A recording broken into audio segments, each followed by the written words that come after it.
देखिए ये प्रदेश के अंदर अभी एक महीने पहले एक मीटिंग हुई थी जिसमें तमाम घटक दल इंडिया अलायंस के घटक दल सीनियर लीडर्स की बैठक हुई जिसमें अध्यक्षता तेजस्वी यादव जी वहाँ मौजूद थे। और उस पटना में जो मीटिंग में जो आदेश आया आह्वान हुआ कि इसको हमें प्रखंड से लेकर के ज़िला से लेकर प्रखंड तक भी हमें ये कमेटी को फॉर्म करना चाहिए। तो वहाँ तो प्रदेश के अंदर कमेटी फॉर्म हो गई, अब यहाँ ज़िला में भी कमेटी फॉर्म हो गई। तो आज प्रखंड के अंदर ये पूरे इंडिया अलायंस के तमाम हमारे CPI, ML, CPM, Congress, Mukesh, VIP party सभी लोग, RJD के तमाम साथी लोग एक ही प्लेटफॉर्म पे होकर के इस कमेटी को फॉर्म हम लोगों ने किया है।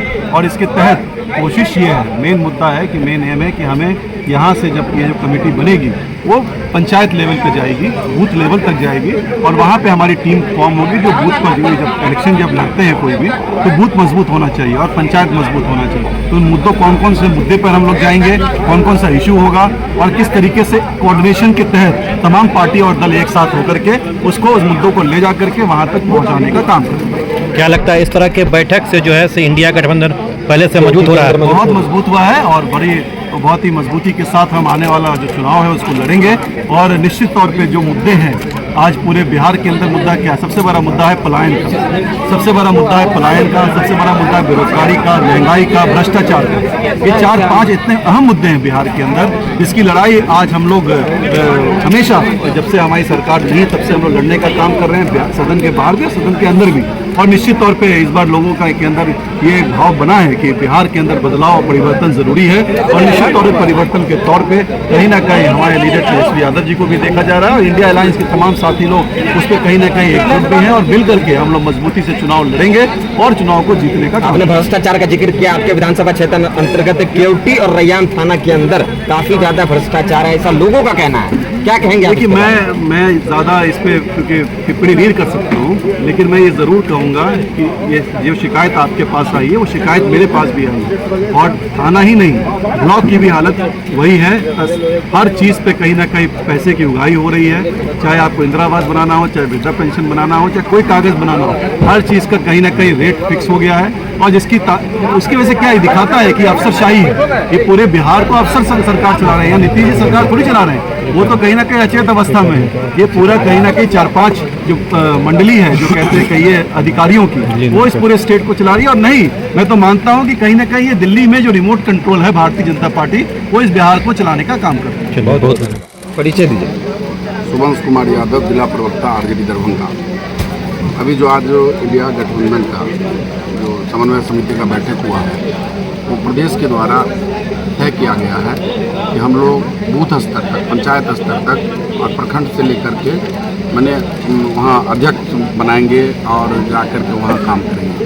चूँकि कि इलेक्शन के समय होता है क्या कि आपको दिक्कत होता जाता है, लोग उम्मीदवार आते हैं, उम्मीदवार के बाद बैठक होता है। इससे पहले की तैयारी हो रही है कि चुनाव से पहले हम बूथ को मजबूत कैसे करें। उसमें यदि VIP के लोग हैं उस बूथ पर, यदि कांग्रेस के लोग हैं, कम्युनिस्ट के लोग हैं, भाकपा माले के लोग हैं, क्या कहते हैं CPI के लोग हैं, RJD के लोग हैं, जितने भी जो 6 दल हमारा गठबंधन है उसके लोग, सारे लोग वहाँ पर मिल करके और बूथ कमेटी बनाया जाएगा और अपने पार्टी को कैसे मजबूत किया जाए, हर बूथ को हम कैसे जीते, इस पर हम लोगों का डिस्कस होगा और उसके बाद वहाँ समन्वय समिति स्थापित की जी। मिथिलांचल के काफी ज्यादा हॉट सीट है केवटी और यहाँ एक मुहिम चल रही है खासतौर से कुछ नेताओं के द्वारा, कुछ लोगों के द्वारा कि केवटी मांगे आज़ादी। आज़ादी के 75 साल भी अभी तक कोई भी विधायक नहीं बना है केवटी का लाल, लोग कह रहे हैं और कुछ नेता भी कह रहे हैं कि हमें यहाँ का लोकल नेता चाहिए। आप इस नजरिए से क्या देखते हैं? देखिए, ये सब बात नहीं है, आप एक बार जान लीजिए, हम ऊपर देखते हैं कि हमारा जो नेता है वो बिहार के परिप्रेक्ष्य में क्या कर रहा है, हमारे परिप्रेक्ष्य में क्या कर रहा है। कोई ये मायने नहीं रखता है कि बाहरी हो कि भीतरी हो, ये सब कोई मायने नहीं रखता है। ये पर्सनल किसी का इशू हो सकता है, लेकिन हम महागठबंधन के लोगों का इशू है कि जो भी लोग, चाहे जिस पार्टी के लोग, महागठबंधन का जो लोग होंगे उनको यहाँ से चुनाव जिता के भेजाया जाएगा और हमारे जो नेता है तेजस्वी यादव उनको मुख्यमंत्री बनाएंगे। ये क्या है आज की बैठक का? आज की बैठक की मेन उद्देश्य है, जैसे प्रदेश में पहले कमेटी, समन्वय कमेटी बनी, फिर जिला में बनी, आज प्रखंड में बनी है यही उद्देश्य लेकर हर पंचायत में जाएंगे। हम लोग का मेन उद्देश्य है कि हर बूथ जीतने का प्रयास करेंगे, हर बूथ पर अपना ठोस कमेटी बनाएंगे, हर बूथ जीतने का प्रयास करेंगे। जो हम अपने कैंडिडेट को आने वाले जिस पार्टी का कैंडिडेट आएगा उनको जिता के ऊपर भेजने का कार्य करेंगे। अपना परिचय दीजिए। मैं नरेंद्र जी झा, कांग्रेस प्रखंड अध्यक्ष केवटी पर। कांग्रेस पार्टी के नेता है, किसी कांग्रेस पार्टी के एक नेता है, महिला है, दरभंगा की डिप्टी मेयर है, उनके साथ जो कल वारदात हुआ है, आप इसको क्या कहना चाहेंगे इस मामले में? सबसे पहले तो मैं ये कहूँगा कि जिस बात का आप जिक्र कर रहे हैं मैं वहीं मौजूद था और पहले से शुरू से जैसे हम लोग को इन्फॉर्मेशन मिला इस तरह का नृत्य होने वाला है तो हम लोग वहाँ पे मौजूद थे।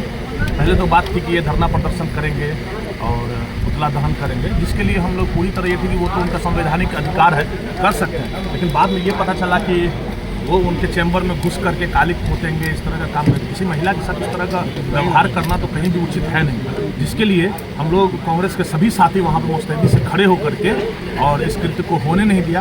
और बात रही आरएसएस और भाजपा की, उन लोगों का तो मकसद ही रहता है कि सौहार्द बिगाड़ करके, और ये आप देखे होंगे जिस तरह का उन्होंने तांडव वहाँ पे किया, मैं तो तांडव ही कहूँगा, इसको देख करके आप लोग समझ ही सकते हैं कि वो कितने उदंड हैं और किस तरह के लोग हैं। इसको प्रशासन भी मूक दर्शक बन के देखती रही और किसी तरह का कोई अभी तक कार्रवाई नहीं। परिचय दीजिए। मेरा नाम है रामचंद्र साहु, CPIM जेपी प्रखंड का सचिव हूँ जी।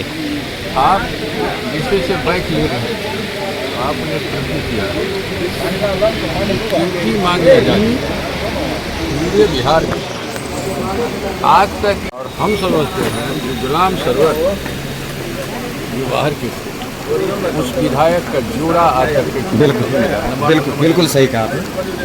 ड्यूटी में ये सब भावना नहीं है, भावना है जो ड्यूटी चाहता है, जो बुद्धिजीवी हो, ज्ञान हो, काबिल हो, चरित्रवान हो, सोच समझ उसका राजनीतिक सही हो, उसी को ड्यूटी जिताता है। और आज तक ये ड्यूटी से जितने लोग जीते हैं वो जीतने वाले वैसे ही लोग जीते हैं। यहाँ का इतिहास है जो वो ड्यूटी मांगे आज़ादी, ऐसा लोग नहीं जीते।